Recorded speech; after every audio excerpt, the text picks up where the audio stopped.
Frank Abagnale's life reads like an action movie, but it's all true. The guy was a master of disguise, a chameleon slipping in and out of different lives. It's the kind of story that makes you question everything, like how much of what we see is actually real. Born in 1948, Frank was just a young guy when he became one of the most notorious con artists of all time.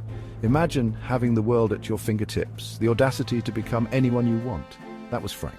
His scam career began at just 16 years old. Can you believe it? 16? He forged his first check for $2,400, and that was just the beginning. Over the next few years, Abagnale carried out a series of increasingly sophisticated scams across the United States and around the world. He was like a ghost, always one step ahead. One of Frank's most daring cons was becoming a pilot. Not just any pilot, mind you, but a Pan Am pilot. Now, Pan Am, they were the kings of the sky back then. Frank managed to forge a pilot's license, a perfect replica, and then traveled the world for free. Imagine this, young Frank, barely old enough to shave, strolling through airports in a crisp pilot's uniform, chatting up stewardesses and hitching rides in cockpits. He flew for free to over 250 cities, racking up over 1 million miles in air travel, all on someone else's dime. The guy had an answer for everything. Airport security was a joke to him. He'd study Pan Am procedures, memorize flight terminology, anything to blend in. He even convinced some unsuspecting flight attendants to let him take the controls a few times. Now, I'm a pilot myself, or at least I have played one on screen, and let me tell you, flying a plane is no walk in the park. It takes years of training, nerves of steel, the whole 9 yards. But Frank, he just winged it, literally. He had this uncanny ability to think on his feet, to charm his way out of any situation. It's what made him so dangerous, so damn good at what he did. He could convince you the sky was green if he wanted to. After his stint as a pilot, Frank decided to trade his wings for a stethoscope. He became a doctor.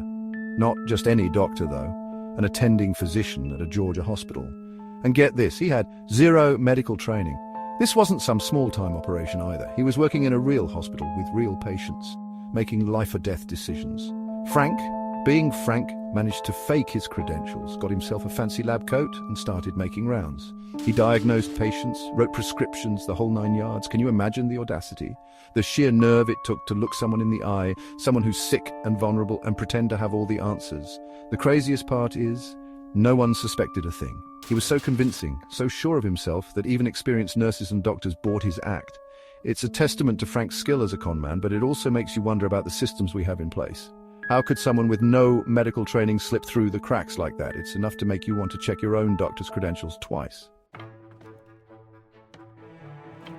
If you thought impersonating a pilot and a doctor was ballsy, wait till you hear this. Frank decided to take his con artistry to the courtroom. That's right, he became a lawyer. He somehow managed to pass the bar exam in Louisiana. Now, I'm no legal eagle, but I've played one on screen. And let me tell you, passing the bar is no walk in the park. It takes years of studying, countless hours poring over law books. But Frank, he aced it.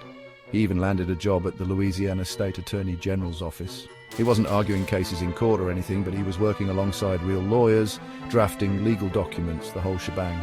The guy was a master of reinvention. He could have been a spy with the way he disappeared and reappeared as someone new. He was a chameleon, blending into any environment, always one step ahead of the game. It's almost admirable in a twisted sort of way, the sheer audacity of it all. But let's not forget, Frank was living a lie, a dangerous lie that could have had serious consequences. He was playing with fire, and eventually it was bound to catch up with him.